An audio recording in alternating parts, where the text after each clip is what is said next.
inspiration, motivation, and encouragement is brewing. Welcome to the Tea Time with Tan podcast, where you experience innovative solutions and creative ideas designed for your colossal dream success. Let's sip. Here's your host, Tan.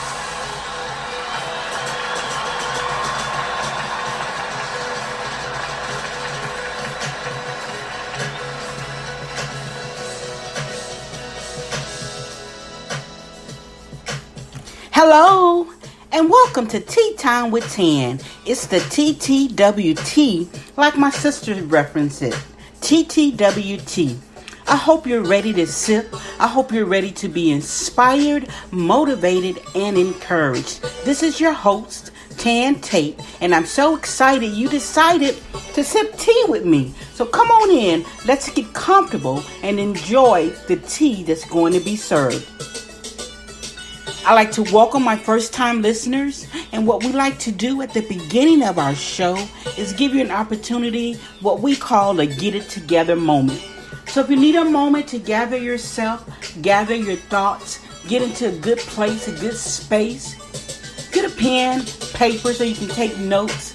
Come on in, sit down, relax, and enjoy the tea. We give you about 60 seconds to do that, so let's go.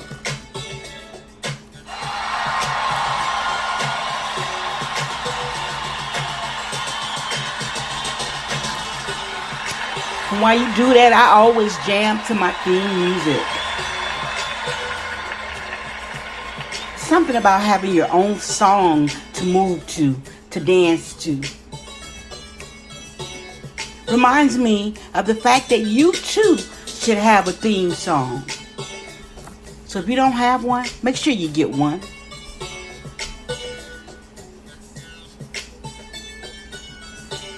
All right.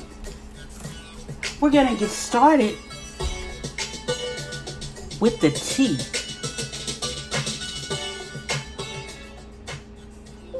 This is episode 2 of Grief in Your Brand. If you haven't had the opportunity to listen to episode 1, please go back and do so you can stay connected to the global message of Grief in Your Brand. In the previous episode, we dealt with the first stage of grief. There are 5 stages to grief, and we talked about denial, provided you with some tips to help you with denial. And as a reminder for this episode, this podcast series, when talking about grief, we're talking about an unfortunate outcome. Doesn't necessarily have to relate to the death of a loved one or someone you know, but it could be the death of a relationship, a death of a tongue twisted, a networking circle that you've been in. It could be the death of a dream that you had. You know, I've learned that grief happens in many occasions in life. So we're talking about what happens when grief meets your brand. And as always, for our podcast series, when we talk about brand, we're talking about your personal brand, because if your personal brand is not thriving, then it's hard to pour into any other brands that you may be associated with. So therefore, we want to make sure that your personal brand is thriving. And sometimes life event happens and grief shows up. So we've dealt with denial, and today we're going to talk about the second stage of grief, which is known as anger.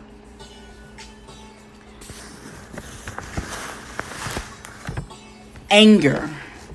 I think that is an emotion or a feeling that we all deal with on a pretty regular occasion. So something happened in your relationship, on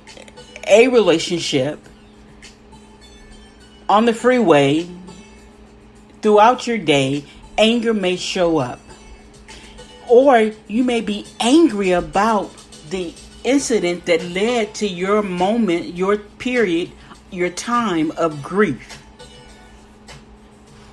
So let's say you're angry and how, what's going on when you're angry.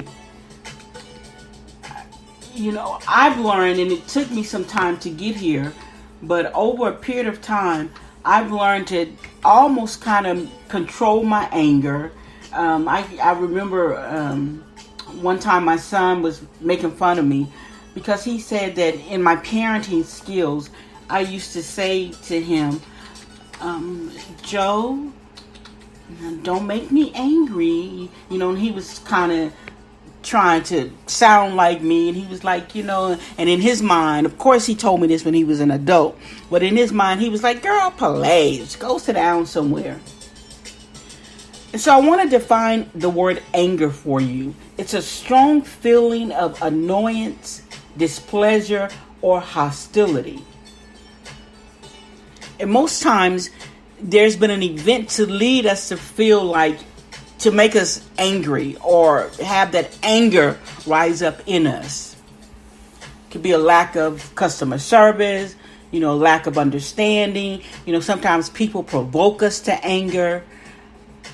But anger is the second stage when dealing with grief. So I want to provide you with some tips on how to deal with that anger. But before I get to that part, I want to talk to you a little bit of how anger can impact your brand. Sometimes we begin to hold grudges. I know the person let you down. I know you were disappointed in that situation. But you have to learn how to let it be a moment and not a lifetime. Now, granted, I understand there's some occasions, some incidents that just demand a lifetime. And I always talk to you about getting the therapy, the counseling, the help, the resources you need to deal and get through any incident that occurred in your life that has a negative residue still within you. Because you deserve to be at a place of peace, a place of happiness. So if you have some unresolved issues as it relates to anger, make sure that you get the necessary help to deal with those issues that result in your anger. So how can anger impact your brand? Anger can lead to us becoming prideful. Because we were disappointed, we don't want to be disappointed again. So now we won't ask for help. And we know we need help, especially as it relates to your personal growth and development, or if you're a small business owner or an entrepreneur. You want to surround yourself with experts. So let's say you had a relationship with an expert previously, and that person disappointed you. That person let you down. So and now you're angry. And now you're to the place where you're like, well, I'm not going to ask anybody for help. Anger is now controlling and impacting your brand because you need help. So we have to learn how to deal with the anger and not let it become a lifetime. Anger shows up in trust. Even in our personal brand, sometimes within our families, family members disappoint us. And we just don't trust them ever again. But here's what I want you to know. There is something waiting for you on the other side of that anger. So your anger needs to be dealt with so you can get to the other side of what's on the other side of anger. Because most times when we calm down and we go back and reevaluate the situation and we have the ability to trust again, a lot of times we can become closer, which takes us back to the G in grief that we talked about in the first episode, and we can grow from it. So don't let anger stifle your growth. Don't let anger hold you in a shell. Bust through, come out and know that anger is a normal part of the process. Yes, we are going to be angry. We're going to have anger, but it shouldn't resonate within us 24/7. In other words, that shouldn't be who our brand is.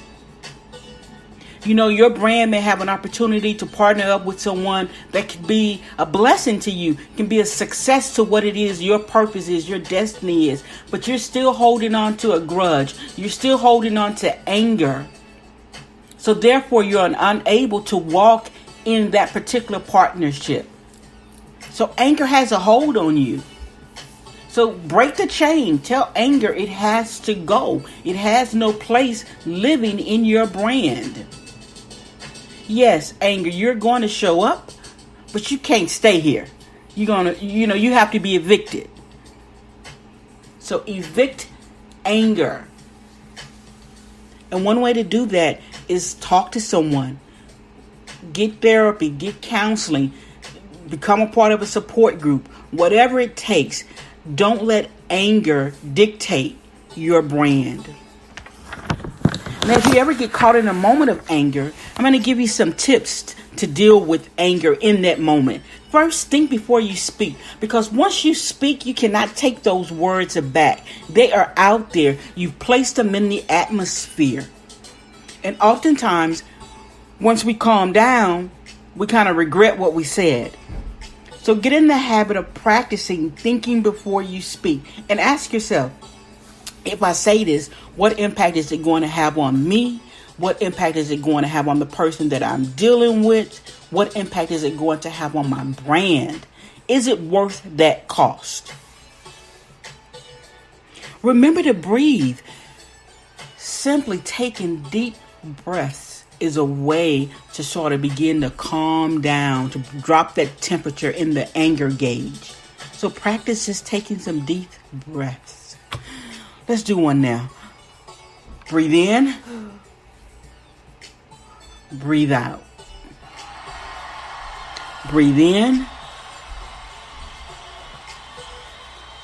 Breathe out. One more time. Breathe in. Breathe out. So practice some breathing exercises. Number 3, don't hold a grudge.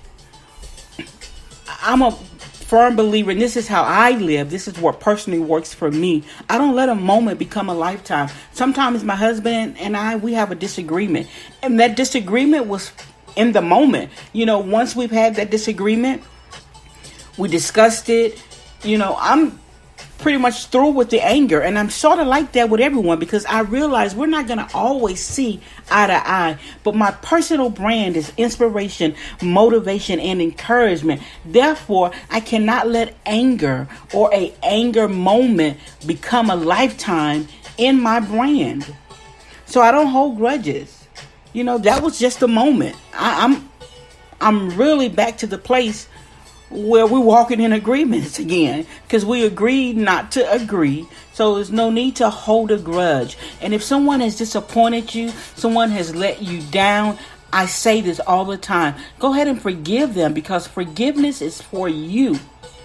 It allows you to be free. They may never come back and apologize. They may never own up to their actions, but it's okay. You still forgive. And the last tip I have for you in dealing with anger, an anger moment, is use humor. I'm a big fan of laughing at myself. I may say something off the wall or whatever, and between me and my husband, and he look at me, and then I want to, add some humor to it. And sometimes he's like, "This not funny to him," but I'm like, "Honey, I know it's not funny, but I'm just trying to laugh at it, because there's something about those happy endorphins that release when you can laugh. It just kind of gets you feeling good again." So if you find yourself having an anger moment, try to find a way to laugh your way through it. Again, those tips. Think before you speak. Try those breathing exercises. Don't hold a grudge. Use humor. And now I want to talk about the R in grief. Last week, the G was for growth. This week, the R